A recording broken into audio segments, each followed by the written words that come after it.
Okay. I'm Karen. And I'm Leela. Welcome to another episode of These Can't Be My Kids, where parenting never ends, sanity is optional, and somehow we're still footing the bill. Still footing the bill. It's crazy. Yeah. Oh, that's terrible. Girl, say it again. It's terrible. Terrible. All right. Tonight we're going to dive into a topic called the wild and wacky things our kids say. I don't know about y'all, but these adult kids, children, whatever we want to call them, they just say some stuff that really just make you go, what? I think they're juvenile adults. Oh, you be coming up with the good ones. Juvenile adults. That's what we're gonna call them. The point of the matter is they say some things sometimes that I don't think they think about. It bothers them or anything. And they just be coming up with some stuff that's just crazy. Yeah, girl, listen. So I was telling my daughter, the youngest, that she should get a job. She still ain't got a job? That's why you still footing the bill. That's why I'm still footing the bill. And I'm like, you can get a job. And so she literally said, for what? So you could foot your own bill? I'm like, don't you want to pay for your own stuff? Your hair, your nails, all the things that you ask for every day? Because she bougie. Bougie. Put the extra ooh in her boo. Because she's not just a little bougie. Yeah. For somebody who don't have a job. Yeah. Extra bougie. She came the other day, asked her father to buy her a $300 wig. So then she tried to negotiate down to can you just give me $100 to the wig? So I'm like, a job will help all this. At some point in time, and she basically said, yeah, it sounds great that I would commit 40 hours a week to somebody else just to maybe be able to buy myself a wig. But I'm like, right now you can't buy yourself nothing. Yeah. What'd she say? Well, that's what I have y'all for. That reminds me of this post that I saw my youngest daughter make.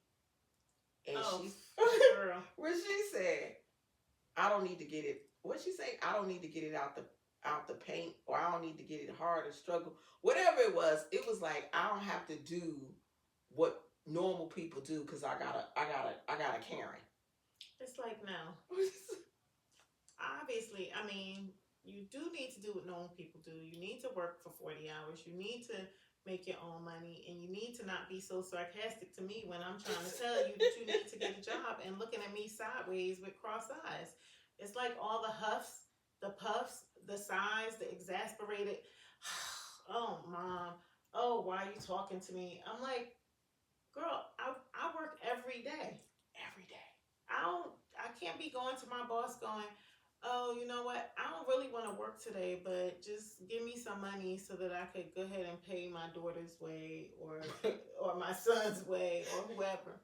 In order for them to have a house, I have to go to work.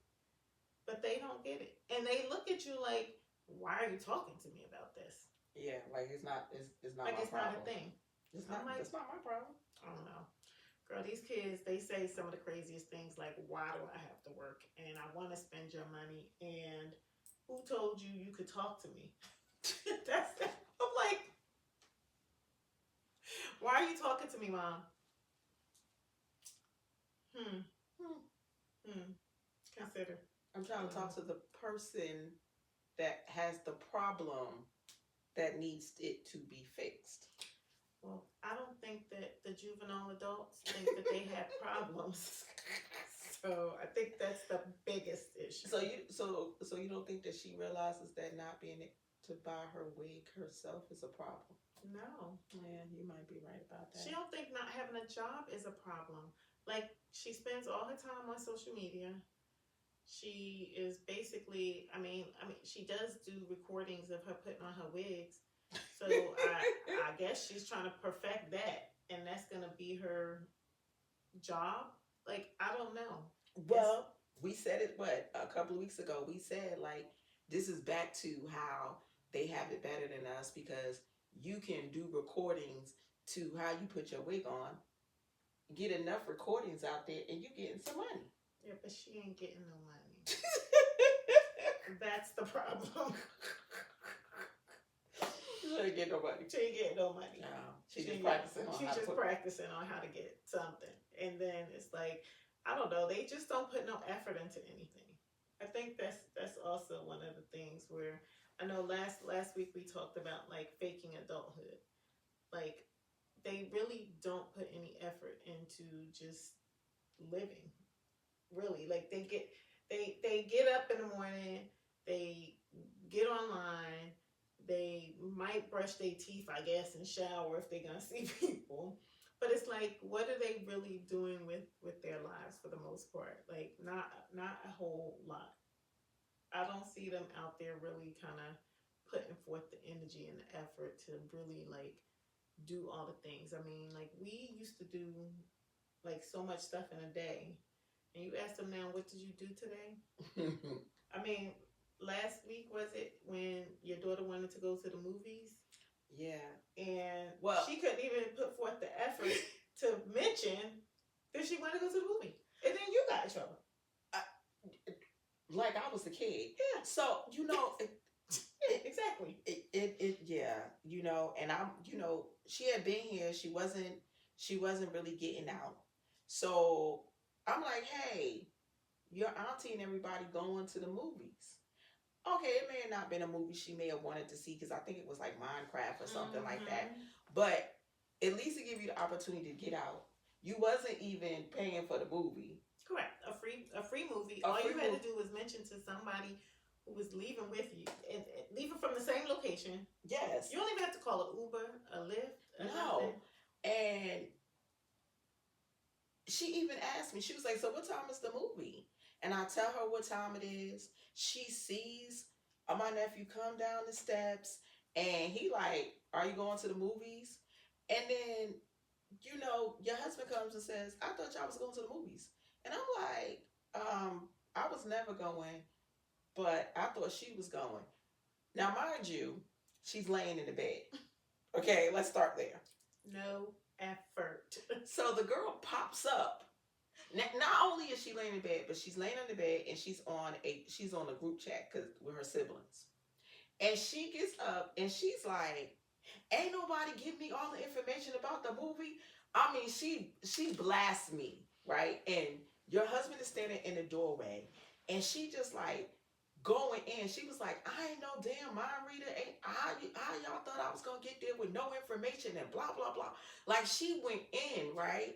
And I'm looking at her voice, her tone, everything was like, and I said, you know what, back in the day, if you would have been talking to Slim like that, you wouldn't even got all of those words out your mouth because she would have punched you in your mouth. No. And then she like, well, we ain't in that day.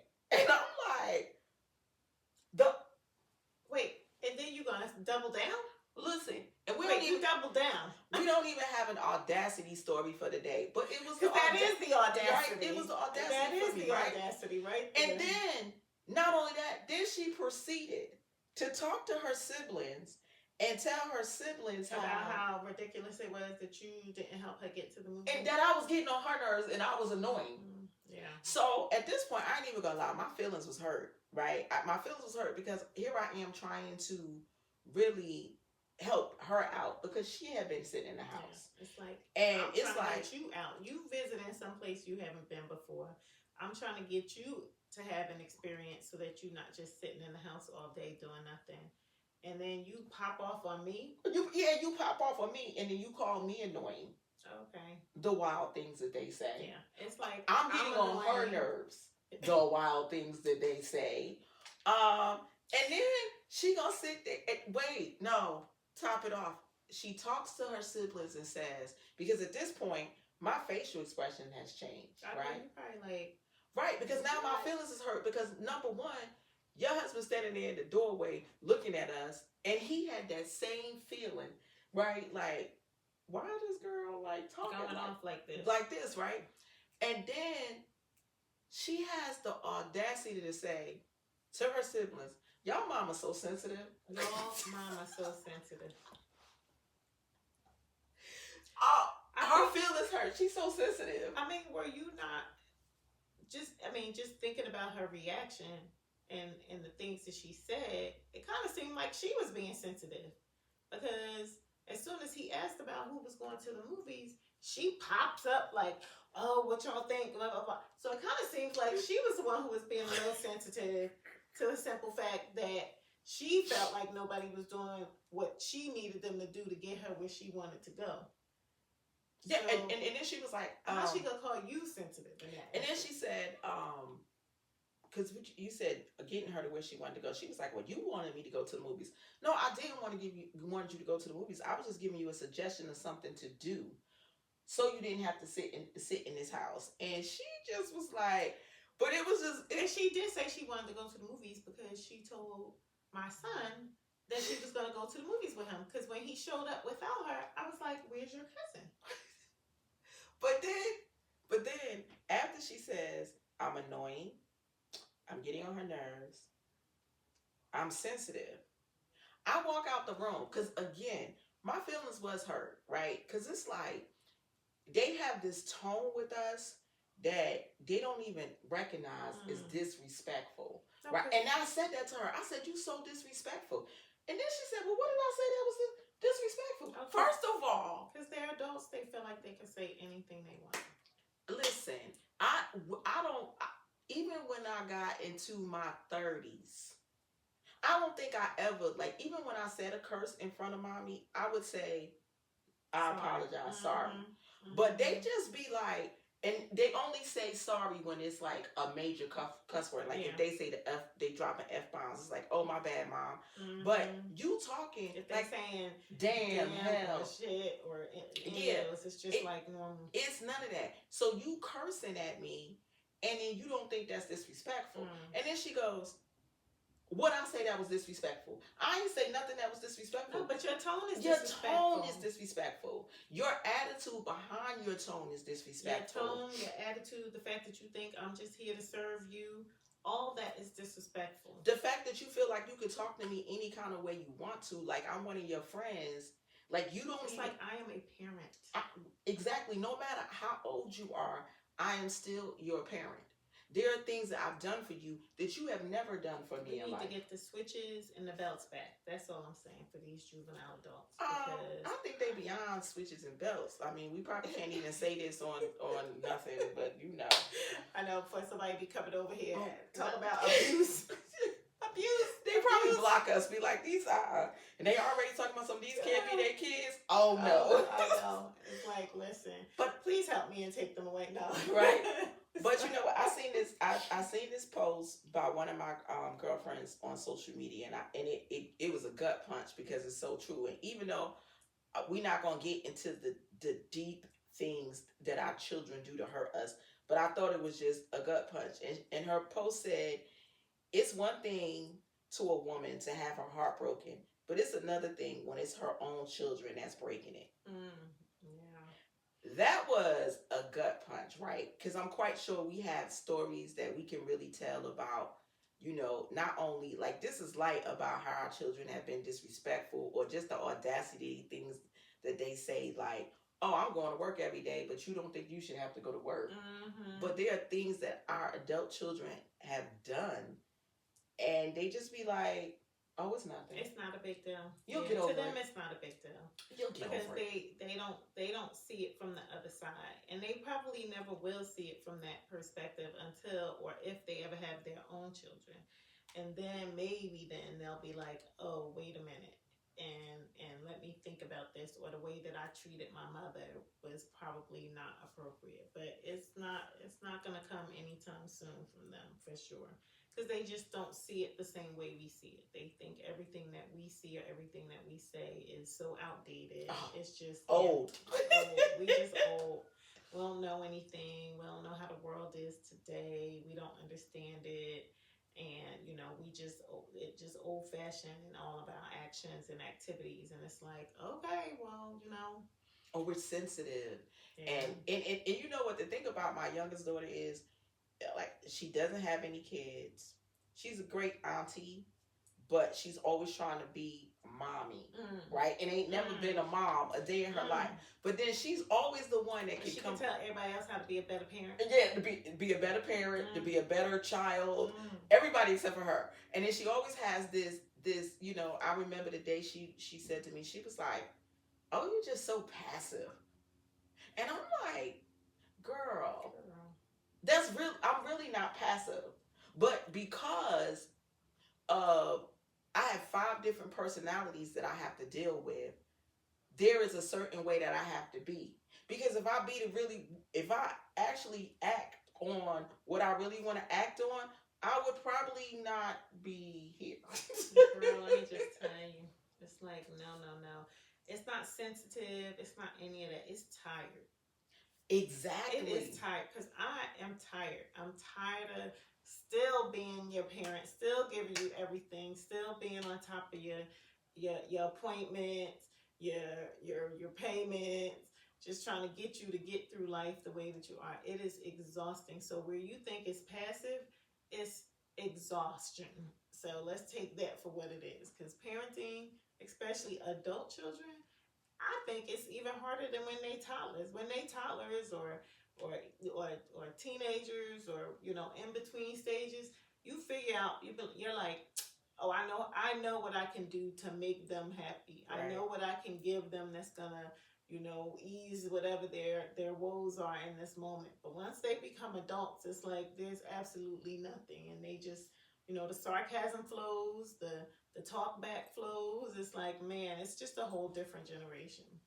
I know you'd be ready to just whack them once, twice, 3 times, just give it to them.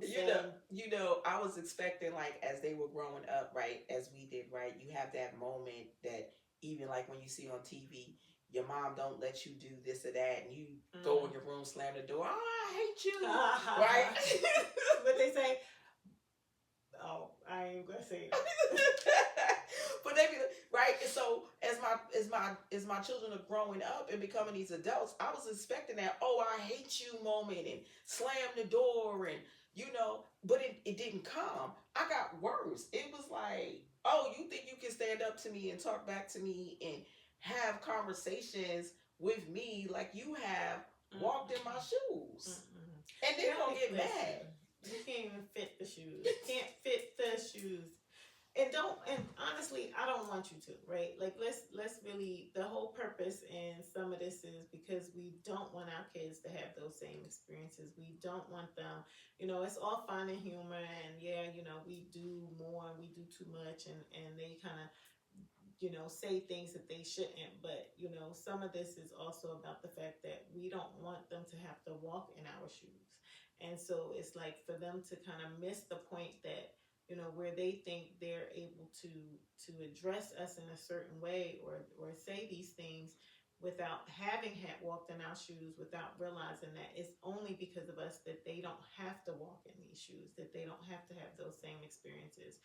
And it's like you just kind of want them to kind of sit back. And that's why I like that quote where you say it's like, that's a painful thing when you think about the people who are breaking your heart if it's your children that you birthed and that you kind of put everything into 100%, and it's like they're the ones that's got the slickest response to you and always want to come at you hard, or it's like, hey, I need y'all to realize that the only reason, and we don't have to take it, we could always be like, fine, just forget you, we ain't gonna talk to you ever again.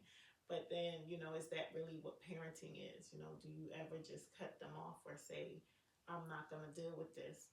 When in reality, they are your heart and they're everything to you. So you continue to deal with it, even when your feelings are hurt or when it's, because to them it's unintentional, like you being sensitive because she don't think nothing she said is disrespectful. Yeah. She don't think nothing she said should hurt your feelings. Her intent wasn't to be mean, but it's just the way that they come across because they feel like they hit a certain age that it's nothing you could tell them now. Oh, that's for sure. I think you just said something too when you said, like, people are always saying that we do too much, and the ability to cut them off, right? And I think there's a huge difference between men and women, right? Because men can do it so well. Girl, please. And I was talking to my friend from Jersey the other day, and we were talking about. I asked him how his boys were doing, and he told me that his youngest son was doing good, but he hadn't talked to his oldest son in like 5, 7, 10 years. And I said, what? And he was like, yeah. I said, I don't understand how you could do that.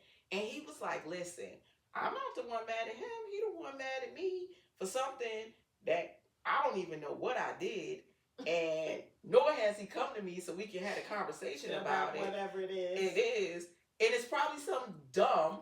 And he's like, but if he doesn't want to talk to me, I'm not going to, constantly be coming to him just to have him do what? Right? And I was like, wow. And I was stay mad about something. And I'm like, yo, men can do that so easily. Like, well, even your husband. He said quick. He'd be like, all right, see you deuces. Yeah. I'd be like, that's our baby. He'd be like, I ain't got no babies no more. They all over the age. They are capable. In his eyes, he taught them everything they need to know, and the rest is on them. See you later. Yeah, that definitely. Because when I be talking to him sometime about, some of the disrespect that come, and he like, and you still talking to him? And I'm like, I just like, I don't know how that happens. So it definitely has to be a man thing. Because I mean, as much as my feelings was hurt the other day, about, and as much as they hurt our feelings just in conversating and the things that they do, I still would be like, didn't talk to you in a year. That's a long time. That's a long time. And I think that's why mothers are nurturers, right? That's why we carry children in our wombs, in our belly, because we carry a whole different energy as it relates to our children versus fathers. Now, of course, every woman is different, so I'm not saying that every woman is the same. But overall, God knew what he was doing when he made women bear children and men bear the rest of everything else, the rest of the responsibility that comes with whatever gender roles you believe in. And again, this isn't every family. Things are different amongst different families, and I'm not trying to, pigeonhole anything, but overarching, the dynamics of our bodies is that we carry children. And that's because for us, that means a little bit more than I think, fathers. Yeah, they contribute to the child, but not the same way. And so for them, it's like, please, it's like his sperm left and he good to go. He like, yep, that sperm then flew over there. See y'all later. See you. And that's not to say that men don't love their children, and they do a lot for them and they bring them up. But, it's also, it's also very rare to hear, kids speak to their fathers the same way they speak to us as mothers, that is right? definite. So, when you do have households where there's fathers that's truly present, the kids do not do the little same stuff. Like, even my daughter, like, when she asked me to get her hair and nails done, it's like, Mom, you gonna get my hair and nails done? And I'm like, what? Like, no, what are you talking about? Or whatever the case may be. But like, when she go to her father, it's always, Dad, you want to do something for me? And then it's the whole, oh, can't you, I really want to, or, all of the little softness. And it's like, wait, a minute ago, you was just saying, I don't do nothing for you. But you go to him and it's like, oh, please, can I get it? And it's like, why is there the switch? Where's the difference? And it's because as mothers, we tolerate a little bit more, and, we tend to take it. And so also, I'm going to say, they get it from us. I will say some of the sarcasm, right? Yeah. They get that sarcasm honest because it's not a normal trait for every individual. And so, but it doesn't mean that it's acceptable to give it to your parent. It's not acceptable at all. And it is seen as disrespectful. And y'all grown kids out there that's listening and going, oh my gosh, who are these two old people? Y'all need to know that it is not appropriate to be just fussing at your mama, talking to her crazy any kind of way. So Don't be going at her talking about why should I get a job. Don't be going at her talk about why she ain't tell you something about something. Or she's so sensitive or getting on your nerves because that's annoying. Just not, or annoying. That's right. That is her favorite. I ain't never annoying. Just putting that out there for any of my children. So. That is her favorite. You're so but then turn around and literally come and want to be up under me. Yes. Oh my gosh, I know. 30 seconds later.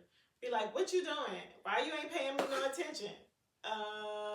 You just said I was annoying. Listen, one day I faked like I was asleep out and had a snore going and everything. And she was like, Mom. That was a real sleep. Mom. It was like a day nap. What they call those when you used to day nap? A cat nap.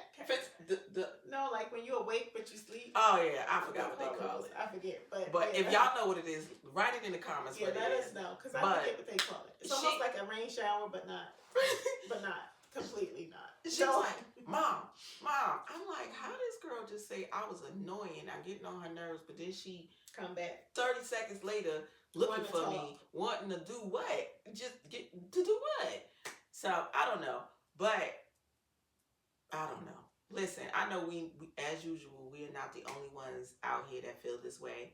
And if you've been through this, like we don't have to get all deep into it because like I said, there's some things that our children do that is really, really hurtful and have us, up at night crying, wondering what in the world. But no, if you got that situation where they say some wacky wild stuff and you like, what? Where'd that come from? Ultimately, it's like share your story. Share your story. As you know, misery loves company. And so we would love to hear your stories because obviously we don't want to be the only ones. Yes, and we know we're not the only ones. Definitely. Leave your story in the comments. Please make sure you like, share, and comment. Y'all can like and share. We really subscribe. We like that. Comment, but we really want to see the comments because we definitely want to interact with you. If you want to personally write us a story, you can send it to stories@thesecan'tbemykids.com. And then every Tuesday we are here just sharing our crazy stories about raising these adult children and trying to keep our sanity because we look at them and really be questioning ourselves and every day. These can't be my kids. Yeah. And if you feel like that, share with us. And tune in next week. Next week we're going to be talking about role reversal. How our children think they're the adults. Oh my gosh. And we're the children. Actually, the parent. They think they're the parent. Yeah. And we're the children. Yeah. And that's going to be even more interesting because there's so many stories about that. But we know how they do. And so we can't wait to talk some more about role reversals. If you have a story about role reversals that you want to share, we will definitely go ahead and do that. And we will also be back next week with another story for It's the Audacity for Me. So make sure you tune in for that. That's my favorite part of the show. Yes, I know. Karen's most favorite part of the show. And she always saying something that's the audacity for me. So, yeah. No, I think it's both of us because the whole kids themselves, adults. What do you call them? Juvenile adults? Juvenile adults. Juvenile adults. Mm-hmm. It's the audacity for me. It's everything that they say and do. It's the audacity for me. But we will see you next week. And I know you're probably saying these can't be your kids, but actually, technically they are. They are. Yes. Have a good night, everybody. Thanks.